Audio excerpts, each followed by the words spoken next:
So as announced earlier, we have the great privilege of having Dr. Camila Vergara here to give today's talk.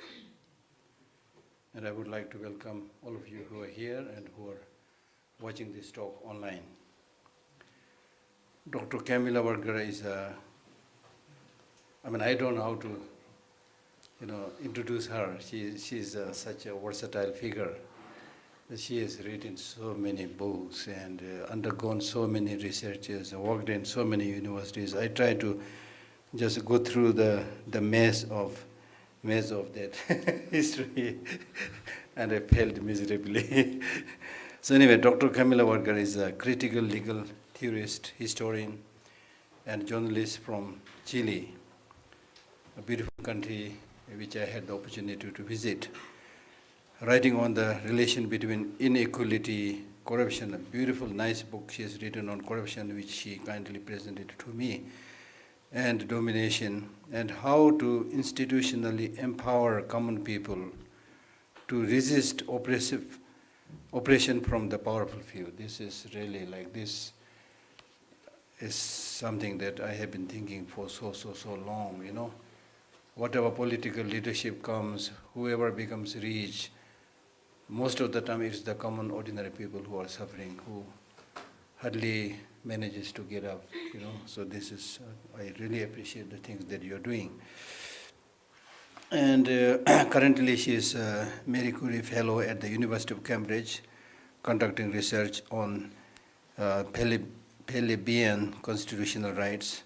She has published academic articles on corruption and populism in peer-reviewed journals, as well as contributed opinion pieces on neoliberalism and the popular uprising in Chile for Jacobin magazine and Sidecar, New Left Review. She holds a PhD in political theory with a specialization in constitutional law from Columbia University, and has taught political theory courses at New York University, Columbia University, and Universidad Diego Portales. Currently, she teaches an open access class in the Escuela Popular Constituyente on YouTube to guide Chileans during the ongoing constituent process. So she is really a constitutionalist theorist and is currently, as I mentioned, working on the shaping of different constitutions vis-a-vis democratic popular participation. She has very kindly agreed to give this talk on US, China, and Tibet relations, and that would be really a very, very interesting subject that's very much related to us, the Tibetans. So thank you for coming all the way from Europe and giving this talk. I welcome your talk. Thank you. So thank you, yes. So thank you, Geshe Lector, for this invitation. Thank you, Professor Mario Aguilar, for making this connection. And thank you, all of you, for being here. My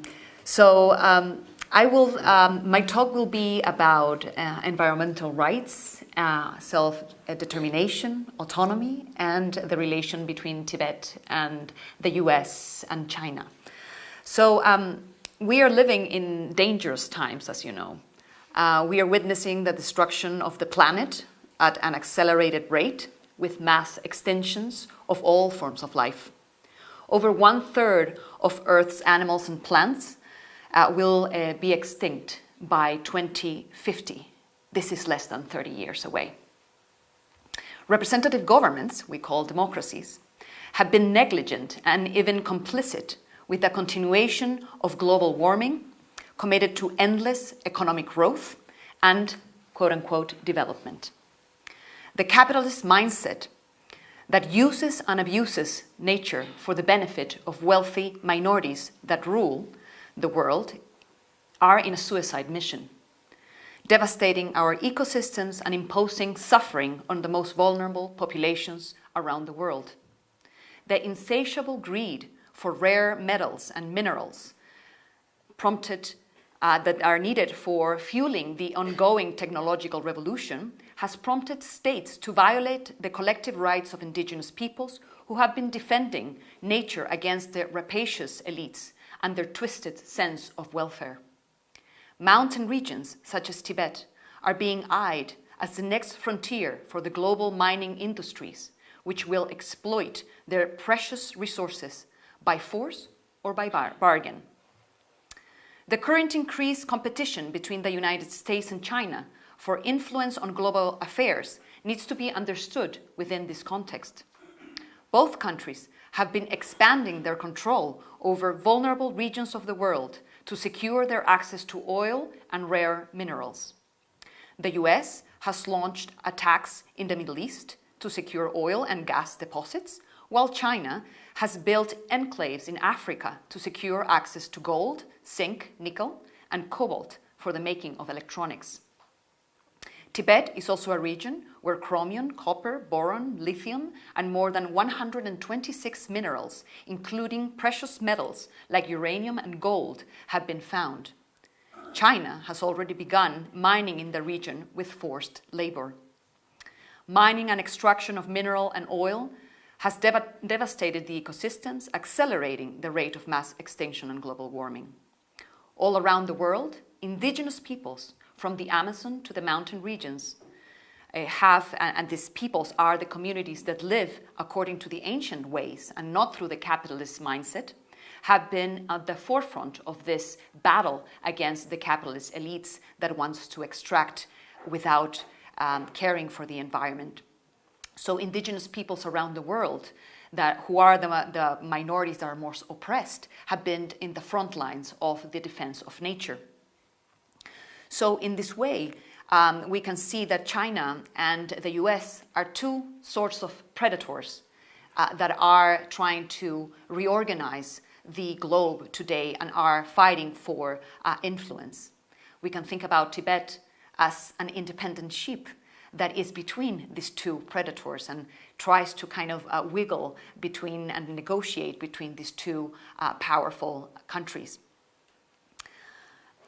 So one of the most important tools that indigenous peoples has been using to fight back against the extractivist states and corporations have been the International Labour Organization Convention number 169, which was adopted around 30 years ago, in June 1989. The central aim of this Indigenous and Tribal Peoples Convention was to protect the human rights of indigenous peoples and to acknowledge the aspirations of self-government and autonomy of the peoples around the world who are not either Western or are not in this capitalist mode of production and development. So this convention is interesting in the International Labour Organization because it's one of the only international organizations that are not only about states, but also workers and other like employers' delegations are part of it. So indigenous peoples have been able to influence the writing of international law through this International Labour Organization. And it is interesting to know that China was one of the founders of the International Labour Organization. However, they have not signed this convention for tribal and indigenous peoples. The US hasn't signed it either. So the most important or the most powerful countries in the world have not adhered to this, to the self-determination and to the protection of the ancient ways of life that are here protecting the environment. However, even if the members have not signed, that doesn't mean that that convention has no weight. Actually, indigenous peoples all around the world can claim and can appeal to the International Labour Organization about the violation of their rights to the international community. They can complain by interest parties, and they can inform the International Labour Organization about the violations. And China, because it was one of the founders of this labor organization, China every year has to explain itself to the international community of why China is not signing this convention. And one of the arguments China has argued, is that there are no indigenous peoples in China. China prefers to call these indigenous peoples minorities, ethnic minorities. And the difference between minorities and indigenous peoples is that minorities do not have the right to self-determination, do not have the right to autonomy, do not have the right to sovereignty. However, tribal and indigenous peoples do. So this is a kind of juridical concept that are deployed by China to not sign this convention and therefore not to care for the indigenous people's rights. So part of the, and this is one of the developments that had passed in the international relations arena, is that before the Convention 169, there was one convention number 70, that wanted to protect the indigenous peoples. However, it was made through a colonial lens, and it was geared toward the assimilation of indigenous peoples within the state. So the idea was, before 1989, that indigenous peoples needed to have equal rights within the state, but they didn't have autonomy, and their ancient ways were not respected. So this new convention that was written by indigenous peoples around the world was a step forward and into respecting this autonomy and protecting the indigenous institutions. So one of the major developments is that the indigenous peoples are defined through self-identification. So it's not that China needs to recognize indigenous peoples as they are, but actually indigenous communities can self-identify as indigenous communities and therefore claim these rights, these new rights that are granted. So there are 4 criteria that are used for recognizing indigenous peoples. One is the self-identification. The other is historical continuity between, we can say, the pre-conquest or colonization by mainland, right? And the other is territorial connection between the people and their ancestral country or land. And the last fourth is the distinction of social, economic, cultural, and political institutions that are proper to those communities. So even though Tibetans were not eager to self-identify as indigenous peoples, because they were not, their relation with China was not about China colonizing them, but they were always there, right? However, now with this juridical category, it is a tool that can be deployed in order to protect their own rights. And not only their own rights, but also in solidarity with other indigenous peoples around the world and their tasks to protect the environment. And here, I think we need to dwell a little bit, and this was the talk by Professor Mario Aguilar on Tuesday, about the Dalai Lama's understanding of universal responsibility and what that entails for peoples around the world in terms of protecting the environment, nature, the planet, and our future. So what does it mean to have universal responsibility within this understanding of international law? I would say that one thing that we need to take into account is that we cannot have universal responsibility without having knowledge first of what is being protected, and also without having the means to actually do it. So on the one hand, we need to be all knowledgeable. We all need to share the knowledge, as we're doing right now. And the other is actually to have the means to do it.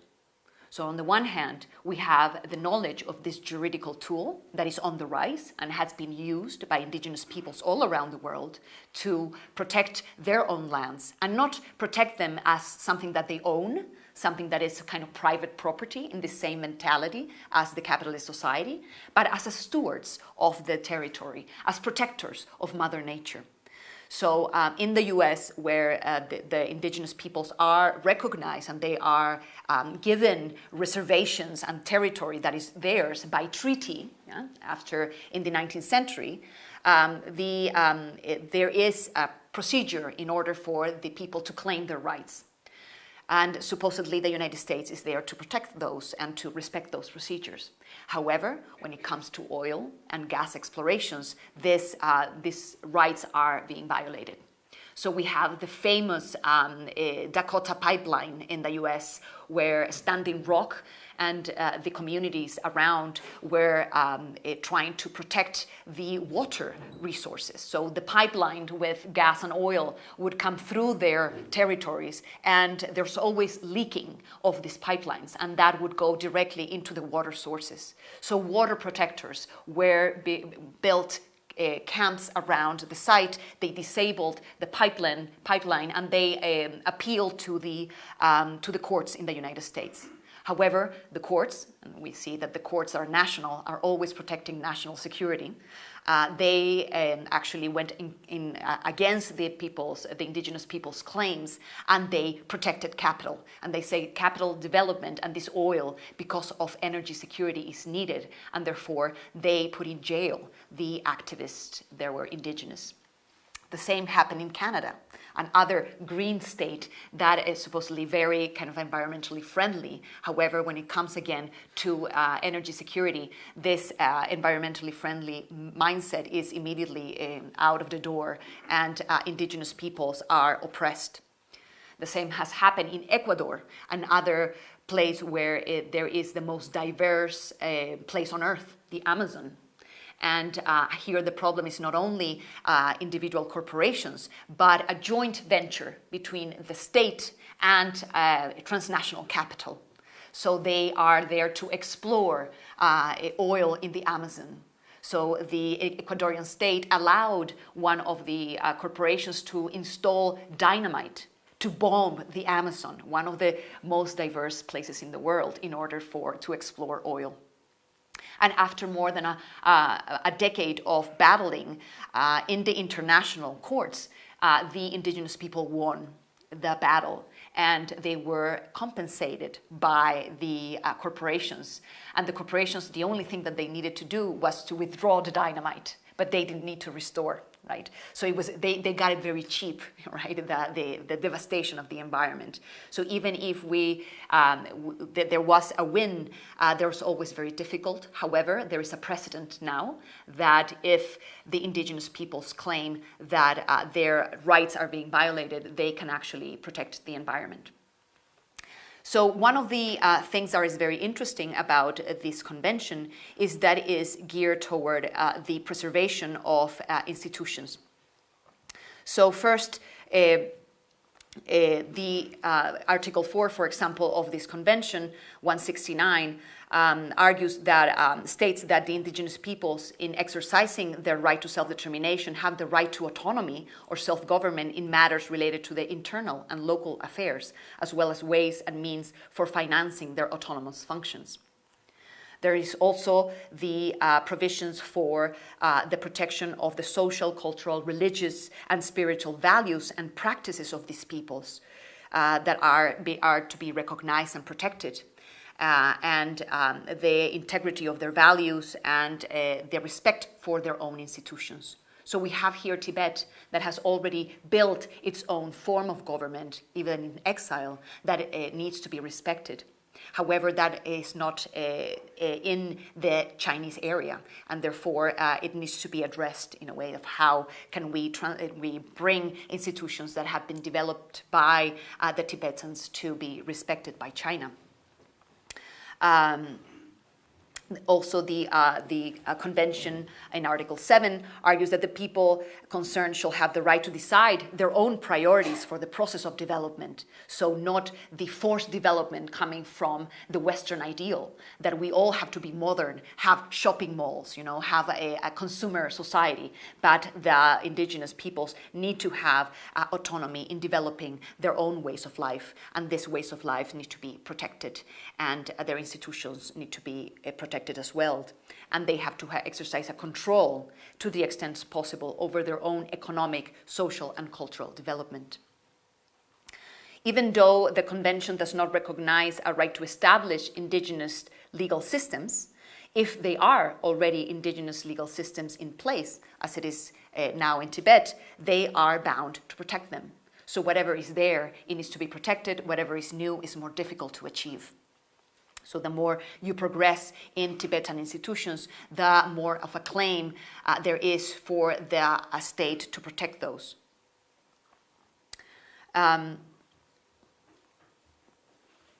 So the another aspect that I think it is very interesting and it is crucial is about land. So Article 14 requires the state to recognize and respect the rights of indigenous peoples to own and use their lands traditionally occupied and used.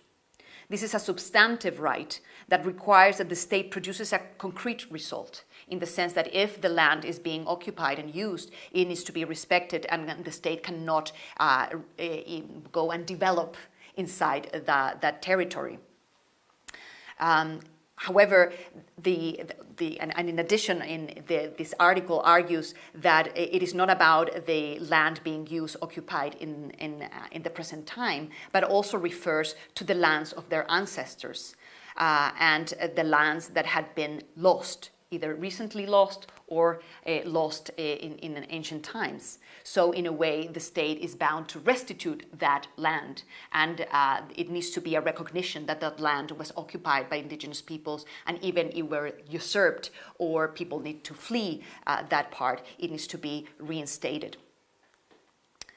So in addition, the concept of the land is not only about the territory that is being used, like in a city or the populated areas, but also it covers total environment of the areas which the people are living and the people use, like nomadic peoples move around, right? And the mountains. So the mountains are not being inhabited, however, are part of the territory and are part of this, resource of the mining and all these rare materials. So therefore, even if the mountains are not being occupied by people, they are of the indigenous peoples to protect.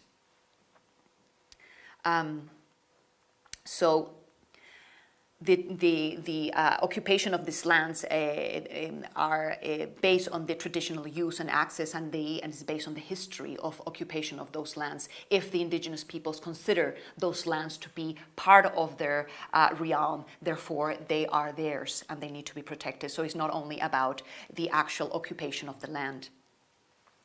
And finally, the article that I want to, two other articles that I want to highlight, Article 28, addresses the children and the rights of children to be taught and to learn how to write in their indigenous languages, or for the state to respect those languages and written culture that is passed.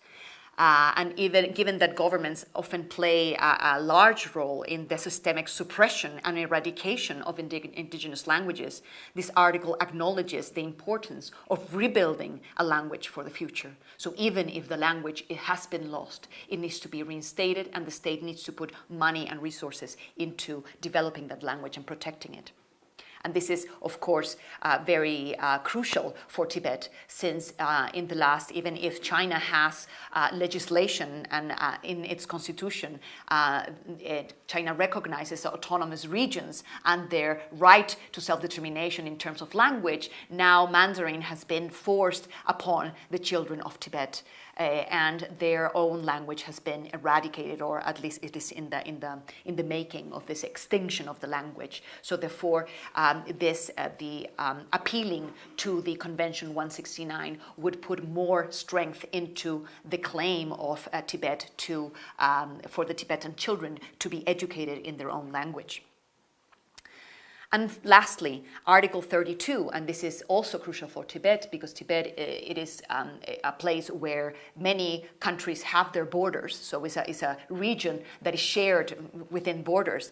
Article 32 acknowledges that indigenous peoples are not bound by international borders. These things are new, made on a map, that are geopolitical, and many nomadic tribes just move across the borders. So this Article 32 requires the states to facilitate cross-border contact and cooperation between indigenous and tribal people that have been separated by international borders for activities in their economic, social, spiritual, or environmental fields.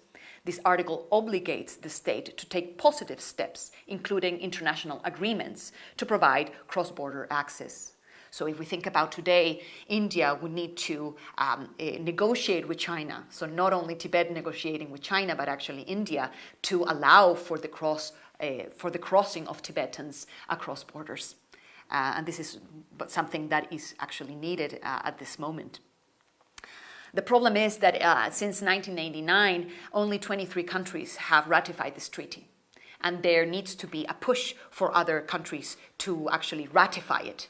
This does not mean that the indigenous people cannot appeal to the international community, but there needs to be a building of an awareness and a claim of the people first, as I self-identify as indigenous peoples, in order to use this juridical tool in order to defend themselves. So I want to, after this brief summary of this treaty, I want to go into China and the US as these two predators that are trying to partition the world among themselves. So as I said, China is a member of this, founding member of the International Labour Organization. However, it has denied the existence of indigenous peoples within its borders. However, China has recognized 55 ethnic minorities, some of whom identify as indigenous peoples. And many experts in China have been scholars have been moving toward moving away from the idea of ethnic minority, which in a country or in a government in which the majority rules, minorities are always oppressed. And moving from that category of minorities into the indigenous peoples that have autonomy and they need to be protected. Tibetans comprise roughly 90% of the Tibetan autonomous region, which is not really autonomous, right? It's only in paper, and this is the problem of constitutions that are not really democratic and they're not really respected by their own people. And the Constitution of China provides that all nationalities have the freedom to use and develop their own rich and spoken languages, to have autonomy within, these autonomous regions, and so on and so forth. However, this is not respected. China also has human rights in its own constitution, the same as liberal governments around the world. However, this is, not respected. And this is the problem of constitutions and the sovereignty of the state. The state, who is going to police China into their affairs that are within the states? The United Nations always is trying to send international viewers and to see what is happening in China. However, China has to open the doors. So it's a very difficult situation in terms of policing if the constitution that China has is actually being implemented and respected. And the case is that this is not. So we cannot really rely on the internal legislation of China. And we have the latest development in terms of Tibetan activism, and we spoke a little bit about the immolations and the political protests that occurred between 2009 and 2017. Around 150 Tibetans set themselves on fire in order to bring awareness to the cause. However, these self-immolations brought more repression by China and a violence against the families of the people that were activists. And this is, of course, a human rights violation that remains with impunity. And there's not much that the international community has done. However, and also one thing that, of course, the Uyghurs, they're mostly Muslim. There are 12 million of them. China has engaged in ethnic cleansing. So while China has engaged in cultural cleansing and political persecution, disappearances, murders, and imprisonment with the Uyghurs, they have been engaging in ethnic cleansing, which means not only killing but also forced marriages with ethnic Chinese in order to wipe out the ethnic minority of 12 million people. One of the things that is important to notice is that China, because of their relations with other countries, has been willing to be more open in terms of signing more of the conventions of the labor organization. So recently, in the 12th of August of this year, the government of China ratified two other conventions that remained still not ratified, which is the Convention 92, 29 on forced labor, and the 105 in the Abolition of Forced Labor Convention. And this is crucial because China has been mining already in Tibet, in the Himalayas, these rare materials for batteries, for electric cars, and so on and so forth. Of this, technology has already been done and has been done with forced labor. So it is the idea is that China would like to be recognized as a place where human rights are respected and forced labor doesn't exist. However, the ratification of this year is something that brings us hope, in the sense that maybe China will move toward a more humane form of exploitation of nature. However, nature is being exploited and the rights are not being respected. So with this ratification, supposedly China reinforce its commitment to respect, promote, and realize the fundamental principles and rights of the International Labour Organization. So one avenue that I would see fruitful, it would be to push for China to actually ratify the Convention 169, in a sense not only for Tibet, but for all the ethnic minorities that live inside China. Because it's not only about Tibetans, but also about all the other peoples that have been oppressed by China within its borders. So let me talk about the other predator, the US. Even though we think about the US as a very liberal country in which, they are the place of freedom, supposedly, and they export democracy to other countries and they liberate other countries, we know that this is really not the case, that emancipation only can come from within. We cannot be liberated from abroad, because that would mean that there's always war and there's always colonization afterwards. One of the cases is the war on Iraq, and the invasion of Iraq due to the oil that Iraq had, and the idea of liberating Iraq and the imposition of a liberal constitution that ended in a fiasco and in millions of people dead. So the same as China, the US has not ratified Convention 169, as has violated consistently and systematically the rights of Native Americans due to oil explorations and gas pipelines going through their territories. In addition, it has been involved in 11 wars or invasions only in the 21st century. That means one war every 2 years. This is a rate that is incredible. And the majority of these wars or invasions are in the Middle East and are in places with a geopolitical importance or with resources that are needed. 3 of these wars are ongoing. In addition, there is the proxy war of Ukraine, where the US has sent weapons and mercenary fighters. And of late, the US is seeking to arm Taiwan as a way to defend the island against Chinese invasion. So even though we all agree that Taiwan needs to be defended, the billions of dollars in weapons for Taiwan has only emboldened China, as has Olin and the last speech. In terms of the future of China, has gone to the idea of reunifying and at an accelerated rate, the idea that now that the US is involved, we need to actually tackle and take over Taiwan as soon as possible. And the problem is that Taiwan could be the next Cuba. And really, we don't know if the US cares about Taiwan at the end. Taiwan is just a pawn in this geopolitical game. And Tibet cannot be a pawn in this political game, I would say. We need to try to avoid that. So many of the international pro-Tibet organizations argue that the regulations in China would further erode the fundamental liberties of Tibetans and infringe upon their human rights, even though it looks great in paper. In actuality, it allows China to further dominate. Part of the issue here is that indigenous scholars before had not understood Tibetans as indigenous peoples. Because this concept was created through the colonial lens. However, today indigenous scholars have proposed ways of rethinking indigeneity that is decolonial, to generate global solidarities between native peoples and their anti-colonial stance against settler state encroachment. Judging from its evolutionary trajectory, indigeneity has gone from being a colonial construct to a terminology operationalized by global indigenous movements to advance solidarities and sovereignty claims.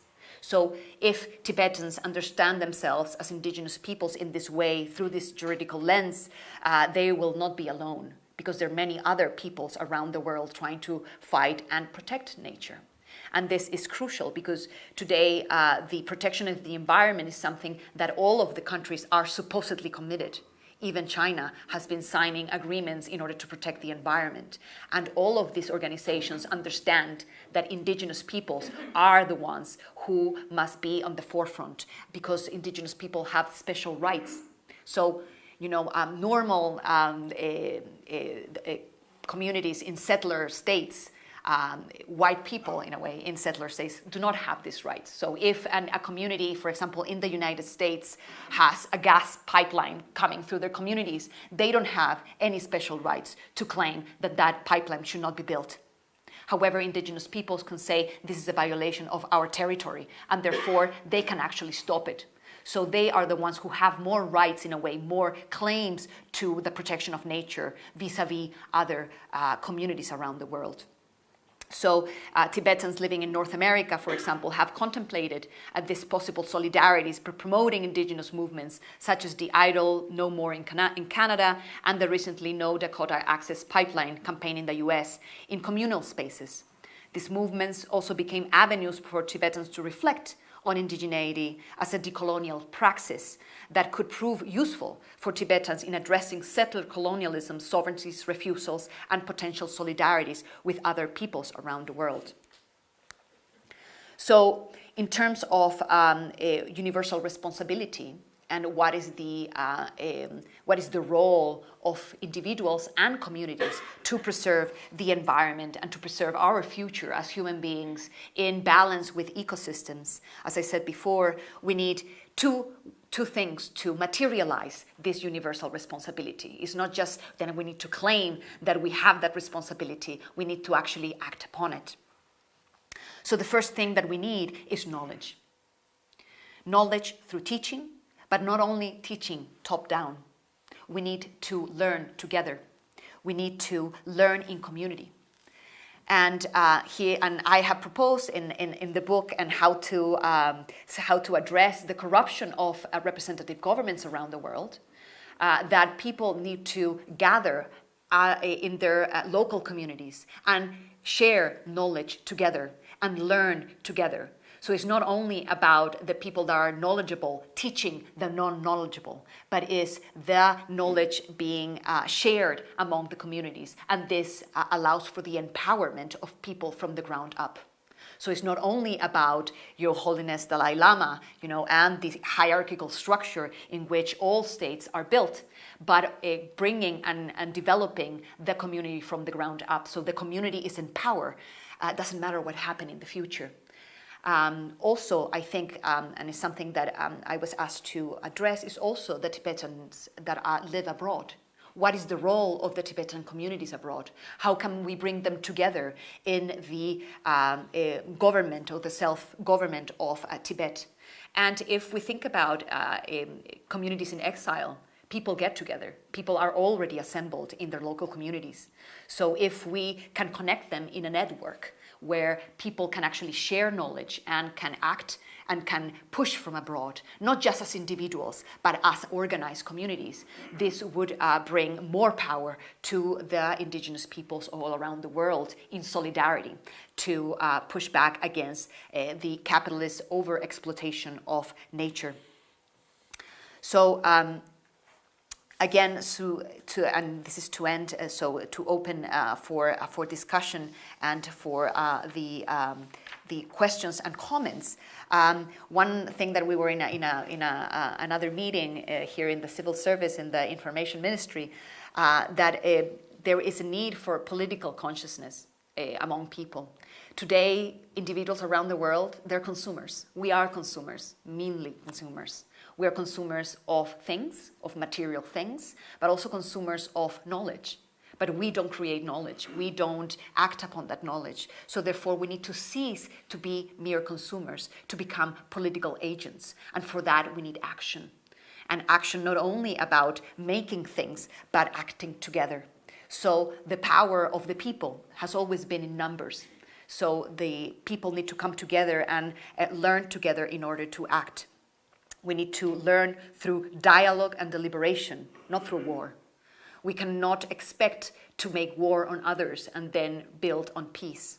We need to actually create peace through dialogue and deliberation and the new thing that comes from the dialogue and the interchange of ideas. So not only about among Tibetans, but also in dialogue with other indigenous peoples around the world to share the ancient knowledge that has been cultivated in different cultures and use and learn the tools that other peoples have used to defend themselves and to protect nature and to bring a new and rejuvenate the culture from within and not just being conservatives and conserve this like in a museum. This is, the culture is not a thing of museum, even if we have a museum here that is beautiful. I was greatly surprised that there are new pieces of sculptures and other, representations of a Tibetan culture that is being put into the museum. So it's not only about old things that are brought, but about new things that are being recreated with new resources from the contemporary times. So this is also about the culture and how we use culture in order to build something new that can actually protect ourselves from these rapacious elites that are the super rich, that are only the ones that are the recipient of all the benefits. And here talking about the predators. We have many predators in this world, and the predators are ultimately all friends in a way. They all kind of protect their own boundaries and their own backyards, right? So we have Russia, we have China, and we have the US, and Tibetans and other communities are in the middle of this war game. And the only way to fight back is not to be like them, but to present an alternative that is a new ethical commitment that could be shared and actually could bring Western people also into the fold, because many people are empty of meaning today. We are just consuming with our cell phones and our Netflix and our series, and we are all just trying to pass the time without mindlessly living. And many people are in the search for meaning. And that meaning needs to come from an ethical commitment that is ancient and is not connected to the capitalist mode of production. So with this, I would like to end that the most important thing for protecting the environment and protecting culture is solidarity. Solidarity among those who are experiencing the same forms of oppression. We're not alone. We're many people like this and all around the world. And we're all atomized in our own wells. We're these frogs in the well. And we cannot just be frogs in the ocean. We need to actually connect the wells and communicate among each other in order to have a network and have a protective barrier against the predators that will always exist. They cannot be eliminated. They're part of the ecosystem. And there are predators and prey, and the challenge is to keep a balance between the predators and the prey. Today, the predators have taken over and have basically consumed the resources of the world and oppressed everyone else. So the only way to fight back is to bring balance again through solidarity and engagement with others. Thank you.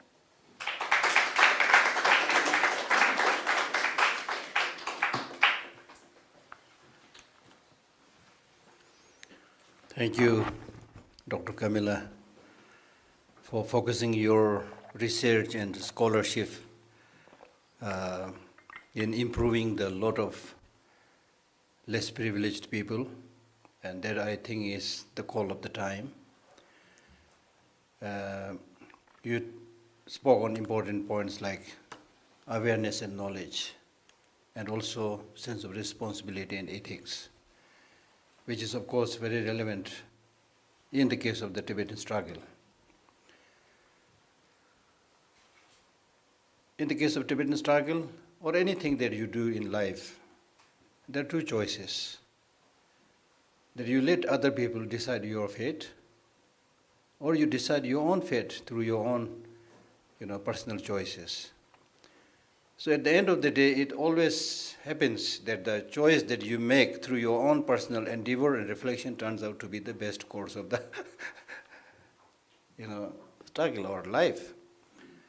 So therefore, after listening to your talk, I again was very much tempted to share this with our Tibetan friends here, that on the one hand, we have to have knowledge and raise our voice against the oppressors in whatever platform that is available. But at the same time, there is one thing that is much more important than just raising the voice against, in sometimes almost like an uphill task. There are things, for example, we are very much concerned about the whole process of sanitization. And of course, I don't give a damn whatever is written in their constitution, because they don't, practice any of that. I'm fully aware of that. So what they are practically doing is sanitization. Speak in Chinese, teach in Chinese, write in Chinese, in schools, in monasteries, everything. So therefore, Tibet is really today, undergoing a grave threat of total extinction of Tibetan culture in its own land. You used the word minority. Tibetans were not minority. We were living in our own independent country. We were made minority in our own country through invasion. As His Holiness says, because of the coming of uninvited guest. And this uninvited guest, the problem with the uninvited guest is the guest has a mouth but no ears. That is also what His Holiness said. So therefore, the best alternative of choice left for us is that those of us who live in free country, we have to work doubly or triply hard to preserve our identity, which is language, which is culture. And we must preserve this language and this culture, not because it belongs to Tibetans, but it is so much highly respected in the international community. And that's why I believe two of the great professors are here supporting us. This is just a small example. So in this process, we are basically preserving a world cultural heritage. And as you rightly mentioned, that the fight against evil is not to become evil doer, but the opposite. That's why His Holiness talks about non-violence, universal responsibility, things like that. So therefore, human beings normally fail because they don't do what they can do. They always say that if I have the freedom, I can do this, I can do that. When you have the freedom, you don't do. For example, while listening to you, I was really thinking, how many of us sincerely know about what is happening in Tibet today? Although all of you have smartphone and all those media things, but how many of us you really study what is happening in Tibet? What is the problem in Tibet? The operation that is carried in Tibet on a daily basis. Honestly, touch your heart and say how much you know about these things. So that's why you are saying you need knowledge. And if you have this awareness and knowledge, then you will be able to develop that conviction that I must get up, go and do something. I think that's very, very important. So thank you for this very compassionate, I would say, and inspiring talk. So now is the time for discussion. If you have some questions, please. Yes.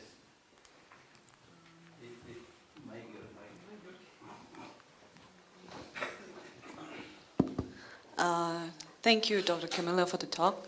So I do have a question regarding Convention 169 that you talked about on the indigenous. In your talk, you mentioned that if China signed this, the hope is that if China signed this Convention 169, that might make a difference in how they treat Tibetans, But I would rather differ on that case because, like you mentioned in your talk already, that to China, Tibetans are not indigenous, first of all. They are ethnic in their consideration. Second of all, if you compare how China has already treated International Human Rights Convention, they're part of the human rights treaties. They are already signed the treaty. They're a member of the Human Rights Council. But their definition and concept of human rights is very different from how the Western has, defined. So that's how they differentiate between these concepts and definitions, and then that's how they carried out their activities and their, process their actions. So, so my sort of like question is, not question, but interjection is more like, even if China signed Convention 169, would it make any considerable changes on the ground? And second of all, whatever you have mentioned in your talk about, creating knowledge, bringing environmental awareness, and creating political consciousness, which are already mentioned in your talk, which are the most important. But these things are already done in Tibet by Tibetan environmentalists. And how do we function? How do we manage those? And how do we create knowledge or consciousness in an authoritarian government, which is, I think, is a very different ballgame for a person like Tibetan environmentalist. So how do we create or bring consciousness and knowledge, environmental knowledge or political consciousness in an authoritarian country? Thank you. So very difficult questions. The first, in terms of ratification, well, one thing I think we need to think about a long game. There's not going to be any magical changes about, just signing a ratification. This is not, it's not going to happen that way. What we can do is use this tool to increase the pressure on China. Because as being a founder of the International Labour Organization, China annually has to give, has to explain itself of why it's not signing this convention. Because there's no indigenous peoples. However, because there has not been any claim by indigenous peoples. They're only understood as ethnic minorities. And this is kind of like the way that concepts determine you. However, if Tibetans would acknowledge themselves as indigenous peoples and bring awareness in the international community, it would be more difficult for China to get away with explaining that there's no indigenous peoples if indigenous peoples are saying we are here, right? So it is increased pressure. It's not going to force them to sign. However, this is an avenue that could be explored that could increase the pressure. If China signs, this is very important in terms of natural resources. So the Convention 169 is more importantly a procedural treaty. So one of the most justiciable article is the one that forces the state to consult the indigenous peoples before engaging in any development in their areas. So there is a procedure, like a protocol, that needs to be, followed. So one is previous consultation. So the state needs to go to the indigenous communities, inform them. There needs to be adequate deliberation, and then the indigenous people need to pronounce if they want or not the exploration or mining in their territory. If they say no, the problem with this convention is it's not binding in that sense. That it doesn't, force the state not to do it. What has been happening, and of course there's a struggle, right? But there is a struggle that today there's not struggle. Today just there's an imposition and there is mining and the people have nothing to say. What happens when it's ratified is that the government needs to conform to this procedure.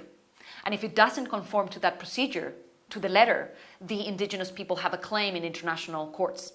And what has happened in Ecuador, for example, is that indigenous people have said Ecuador has actually violated the previous consultation clause, and therefore all this exploration is, it needs to be undone. And they have won that. So an international court could force China to pay reparations to the indigenous peoples and to stop the exploration or the mining in that territory. That China is going to stop because of international courts is a thing of power struggle, right? But if China wants to be part of the international community, that it seems that it wants to, at least in the last ratifications of these two conventions, it signals that it wants to come into the international community in another way. So it also increased the pressure of the Chinese government to actually engage in previous consultation. And when you engage in previous consultation, you engage in organizing the people. So in this previous consultation, there needs to be respected the way that people are organized already. So if Tibetans are already organized in assemblies and they act in a communitary manner, the Chinese cannot just bypass that and give them a questionnaire and sign here. They need to actually go through the procedures that the indigenous peoples are self-governed with. So therefore, it increases the political consciousness of people on the ground. So it is, I think, a win, even if it's not forcing China to stop, right? So international law is, in a way, even if it's binding, even if you ratify, in a sense that even if you should be forced, there's no Leviathan, there's no big state, there's nobody that will force the state to actually do it. It's a commitment. So we need to be clear on that. It's just to increase the pressure and to use other tools to increase the pressure internationally. And it's not only about Tibet, again, it's about other minorities and bringing together other allies, right? And in terms of the changes, I think it is very difficult to implement self-organization in authoritarian regimes, because this is very dangerous. I imagine that Tibetans already meet, in the sense of they are already very communitary people, so they're already meeting. And the issue there would be not to meet just in kind of a private matters, but to actually meet for not political sense, but actually raising consciousness in terms of the tools that they could have in order to fight back. And this is a knowledge that is not really well spread. You said environmentalists have a knowledge, yes, but they come as very top down. The people, the common people, because we're not talking about only the elite of the people. I'm talking about actually the common folk that need to be more knowledgeable about their own rights and how to fight back. And it doesn't mean that just having the knowledge will allow them to fight back, but at least it's the first step to actually engage in the future in a struggle that will have more of a foundation in international law and would allow other countries such as the UK or the European Union to force it open in a way and not just make it as a struggle between Tibet and China and that's it, but to actually make it as a global struggle, Tibet as part of other struggles that are all around the world. And it's not only about the autonomy of Tibet, it's about saving the planet. So in a way, you increase the stakes to make it happen. So I think we could people in China, in authoritarian states, not be assembling for political purposes, because this is very dangerous, but in terms of knowledge of environmental politics and juridical tools that could be shared. And just to create more awareness in a kind of safe environment if it can, but I think it is very dangerous. Coming from a country, from Chile, we had 17 years of dictatorship. I can tell you that that marks you as a people, that leaves an imprint. People do not talk to each other because they're afraid that there will be spies that will, rat you out to the government and they will come and pick you up and disappear you. And this is something that even 30 years in democracy is still there. So it is something that I imagine Tibetans living in China have, and they're very afraid of actually speaking the truth and speaking to each other of these matters. So I don't know if it would be something that I would advise really to assemble in authoritarian regimes, but I think knowledge should be passed along. Thank you. Any other questions? No questions, observations?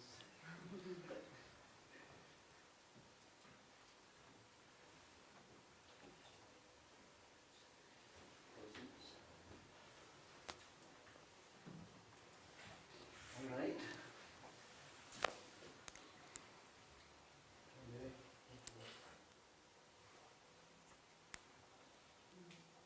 Okay.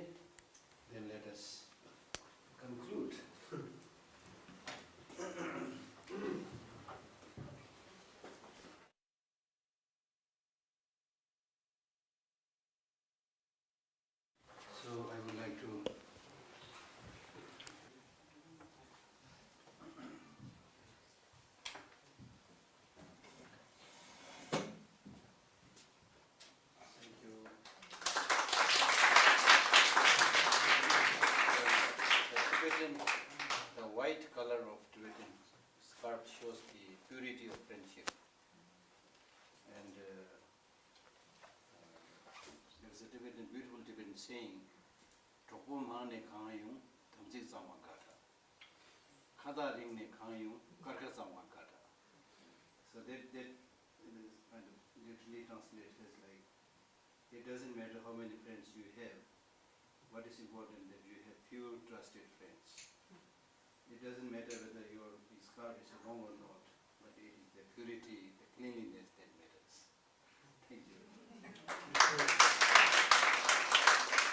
I have 2 books to offer to you. One is Total Dwarves. This is a book written by people who have actually visited Tibet, lived there before the Chinese invasion, then also things that happened afterwards. And this is reviews on Tibetan political history, which is really a compilation of Tibetan journal articles. Thank you. Thank you, everybody. Namaskar.